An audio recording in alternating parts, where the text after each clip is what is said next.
नमस्कार साथियों, कैसे हैं आप सभी। उम्मीद करता हूं कि आप स्वस्थ होंगे, सुखी होंगे और आनंदित होंगे।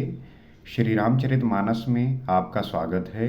हम श्री रामचरितमानस को नित्य पढ़ते हुए ये सीख पा रहे हैं कि हमारे जीवन में राम जैसा चरित्र, सीता जैसा चरित्र, माता कौशल्या जैसा चरित्र, राजा दशरथ जैसा धर्म, ये सब जो है कितने महत्वपूर्ण हैं। और अगर आज के समय में कोई भी व्यक्ति श्री रामचरितमानस को पढ़ता है तो उससे जो है वो सीख प्राप्त कर सकता है जो उसके जीवन में बहुत महत्वपूर्ण होगा। So this is the really important thing that you can know, that you can gain, that you can learn. और अगर आपने इन चीज़ों को सीख लिया तो आप जो है उन सारे चैलेंजेस से जो है मुक्ति पा सकते हैं। मुक्ति क्या कह लीजिए कि चैलेंजेस तो आपके सामने हमेशा ही आते रहेंगे, लेकिन अगर आप ये सीख गए, आपने फॉर्मूला पकड़ लिया, तो आप जो है उनको हल कर पाएंगे, सॉल्व कर पाएंगे। जैसे कि मैथ्स में आपने जो है क्वेश्चन बनाए होंगे, क्वेश्चन सॉल्व किया होगा, लेकिन अगर उसमें आपको फॉर्मूला नहीं पता तो कैसे सॉल्व करेंगे। देरी हो सकती है, आपको बहुत जो है माथापच्ची करना पड़ सकता है, लेकिन आपने फॉर्मूला लगाया और तुरंत जो है उसका सॉल्यूशन मिल गया। इसी प्रकार से जीवन भी है, ये बहुत सारे क्वेश्चन और प्रश्नों से भरा हुआ है। और इसके लिए जो है आपको ऐसे फॉर्मूले ला के रखना पड़ेगा, अपने भीतर जो है समाहित करना पड़ेगा कि किसी भी प्रकार का क्वेश्चन, किसी भी प्रकार का चैलेंज, किसी भी प्रकार की चुनौती आपके सामने आए तो आपके भीतर जो सूत्रों का भंडार है, जिस जिस क्वेश्चन को जिस प्रकार की सूत्र की ज़रूरत है वो लगाइए और तुरंत जो है सॉल्व कर लीजिए। रामचरितमानस आपको ऐसे सूत्र देती है जीवन को जीने के लिए।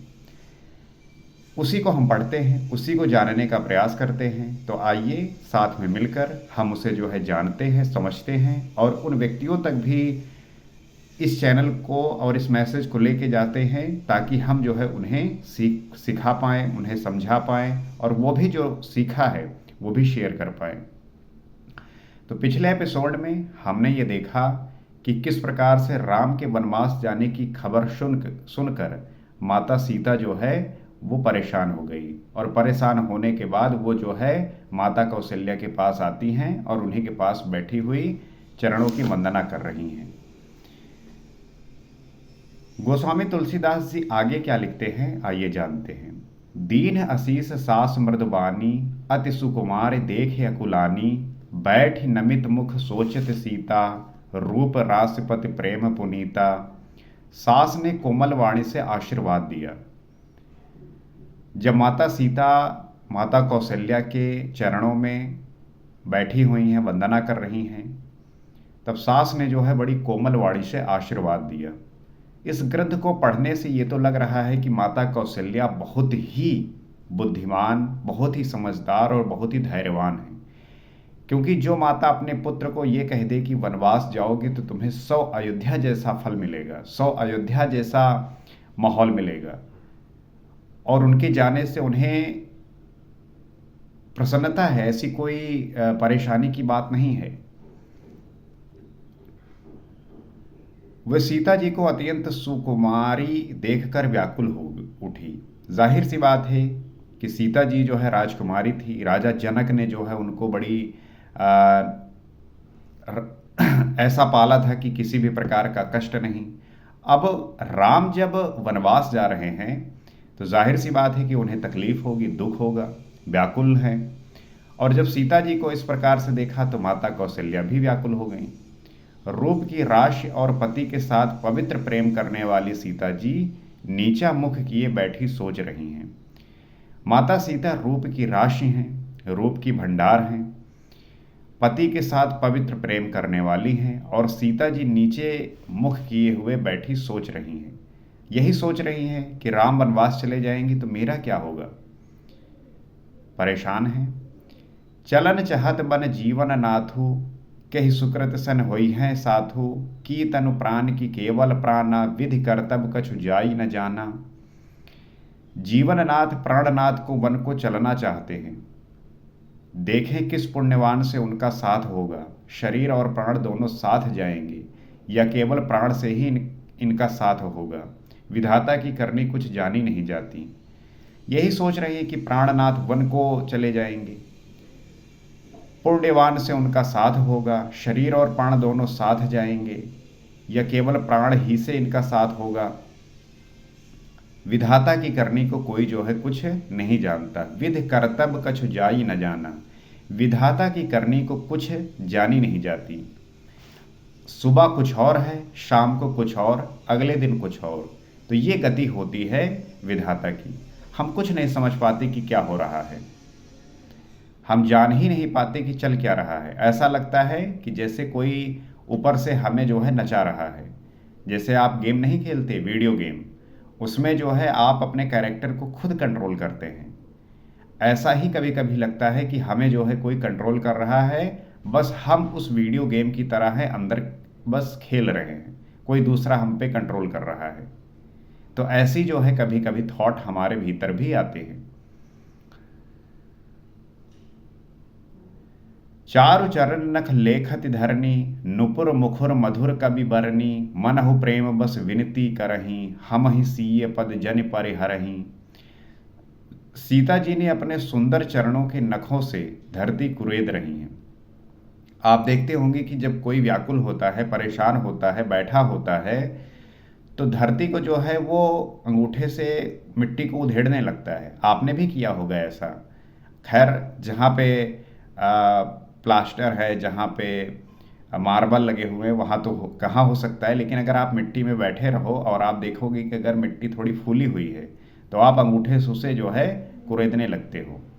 वैसे ही जो है माता सीता कर रही हैं। वो इस वजह से करते हैं कि आपके भीतर जो थॉट है वो आपको जो है इतना व्याकुल किए होते हैं कि आपके समझ में नहीं आता, इसलिए बॉडी वैसे रिएक्ट करती है। ऐसा करते समय नुपुरों का जो मधुर शब्द हो रहा है, कवि उसका इस प्रकार वर्णन करते हैं, मानो प्रेम के वश होकर नुपुर ये विनती कर रहे हैं कि सीता जी के चरण हम कभी हमारा त्याग न करें। और जब वो धरती को कुरेद रहे हैं तो जो नुपुर हैं वो बज रहे हैं। और इसका कवि जो है इतना बेहतरीन वर्णन कर रहे हैं कि मानो प्रेम के वश होकर नुपुर ये विनती कर रहे हैं कि सीता जी के चरण कभी हमारा त्याग ना करें। क्या लिखा है गोस्वामी तुलसीदास जी ने। हर एक लेखक, हर एक कवि को ये प्रयास करना चाहिए कि वो एक बार जो है रामचरितमानस का पाठ अवश्य करे। उससे जो है उसे लेखन की विधि समझ में आएगी, कोई कवि बन सकता है। मनहु प्रेम बस विनती करही, हम ही सिय पद जन परिहरही। नुपुर ये सोच रहे हैं कि काश मैं जो है सीता जी के ही चरणों में हमेशा बना रहूं। मंज विलोचन मोचत बारी, बोली देख राम महतारी, तात सुनहु सिय अति सुकुमारी, सास ससुर पर जन ही पियारी। सीता जी सुंदर नेत्रों से जल बहा रही हैं। सीता जी के जो नेत्र हैं वो बहुत ही सुंदर हैं, लेकिन पति के बिछड़ने की वजह से ऐसा लग रहा है कि रामचंद्र जी चले जाएंगे तो मेरा होगा क्या, इस वजह से नेत्रों से जल बह रहा है, आंसू बह रहे हैं। उनकी ये दशा देखकर श्री राम जी की माता कौशल्या जी बोली, हे तात सुनो। जब ये दशा माता कौशल्या ने देखा तो श्री राम जी की माता कौशल्या जो है कह रही हैं कि सुनो, सीता अत्यंत ही सुकुमारी हैं तथा सास ससुर और कुटुंबी सभी को प्यारी हैं। सीता अत्यंत सुकुमारी हैं। जाहिर सी बात है कि राजा जनक के यहाँ रहीं, हर तरीके की सुख सुविधाएं थी, किसी भी प्रकार की परेशानी नहीं थी, जीवन में जो है कोई कष्ट नहीं था। यहाँ भी वही था, सास ससुर और कुटुंबी सभी को प्यारी हैं, और सीता जी यहाँ भी सभी की प्यारी हैं। उन्हें किसी भी प्रकार का कष्ट नहीं है, हर तरीके से हर चीज उपलब्ध है। पिता जनक भूपाल मन, ससुर भानुकुल भानु, पति रविकुल कैरव विपिन, विध गुण रूप निधानु। इनके पिता जनक जी राजाओं के शिरोमणि हैं। माता कौशल्या कह रही हैं कि सीता के जो पिता हैं जनक जी, वो राजाओं के शिरोमणि हैं। ससुर सूर्य कुल के सूर्य हैं, और जो ससुर हैं राजा दशरथ, वो सूर्य कुल के सूर्य हैं।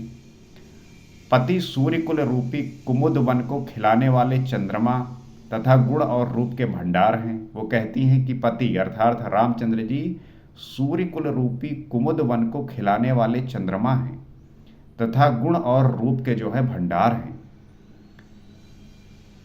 गोस्वामी तुलसीदास जी ने इस प्रकार से इस ग्रंथ को लिखा है कि कोई व्यक्ति जब इसको पढ़ता है तो मुझे नहीं लगता कि उसकी विचार बदले ना। उसके विचार जो है इतने पवित्र और सुंदर हो सकते हैं कि उसका पूरा जीवन परिवर्तित हो सकता है।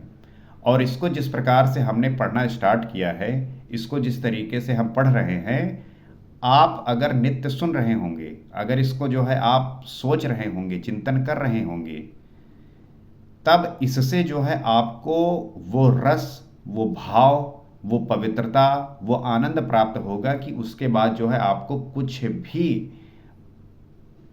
प्राप्त करने के लिए और आपके जो डिज़ायर, कामनाएं, परेशान आपको करते हैं, उससे आपको पूरी तरीके से मुक्ति मिल जाएगी। ये ग्रंथ पढ़ने से आपके भीतर के जो भी निगेटिव थॉट्स होते हैं, जो भी आपके भीतर जो है भ्रम होता है, जो भी आपके भीतर जो है एक आसक्ति होती है विषयों के प्रति, आपके भीतर जो है एक सौंदर्य उस प्रकृति के प्रति जो होना चाहिए, अगर खोया हुआ है तो वो वापस लौटता है। कहने का तात्पर्य क्या है कि ये आपको जो है हर तरीके से जीवंत कर देती है, ये आपको जो है हर तरीके से नयापन देती है। और आप किसी भी परिस्थिति में हो, किसी भी स्थिति में हो, कुछ भी कर रहे हो, किसी भी प्रकार की चिंता हो, परेशानी हो, दुख हो, ये आपको उससे निकाल कर, जैसे कि आपके घर में कचरा भर जाता है तो आप जो है उसको निकाल कर दे देते हैं, उसी प्रकार के आपके शरीर में, आपके मन में इस प्रकार का जो कचरा भरा हुआ है, इसके पढ़ने के बाद वो कचरा सारा का सारा निकल कर बाहर हो जाता है और आपके भीतर सुंदर विचारों की जो है एक पूंजी जमती है, एक भंडार इकट्ठा होता है, जो आपको जो है एक नई ऊर्जा देती है, जो आपके लक्ष्य के प्रति, आपके गोल के प्रति आपको जो है उस तरफ पुश करती है। मुझे पूरी आशा है कि आप इस बात को समझकर अपने जीवन को धारण करके अपने इस व्यक्तित्व को उस द हाईएस्ट पॉइंट तक लेके जाएंगे, जो एक व्यक्ति का स्वभाव हो सकता है, उसका अपना भाव हो सकता है और उस स्थिति में जीते हुए वो अपने आप को प्राप्त कर सकता है। ये चैनल अगर आपको किसी भी प्रकार से कोई वैल्यू दे रहा है, अगर आपको ये समझ में आ रहा है, तो आप जो है इसे सब्सक्राइब कर सकते हैं, शेयर कर सकते हैं उन लोगों के साथ, ताकि जो है उन्हें इस बात का ज्ञान हो सके, बोध हो सके। और मेरा उद्देश्य यही है कि एक ऐसा चैनल हो जो आपको नित्य कुछ ऐसी सीख, आपको जो है वो आध्यात्मिक ज्ञान, आपको जो है वो इनर पीस, आपको जो है हायर अवेयरनेस से अवगत कराए। और जिस दिन आपने अपने आप को इस प्रकार से सोचा, जाना, आपका जीवन बदल जाएगा। तो आज इतना ही, अगले एपिसोड में आपसे फिर मुलाकात होगी। सीताराम।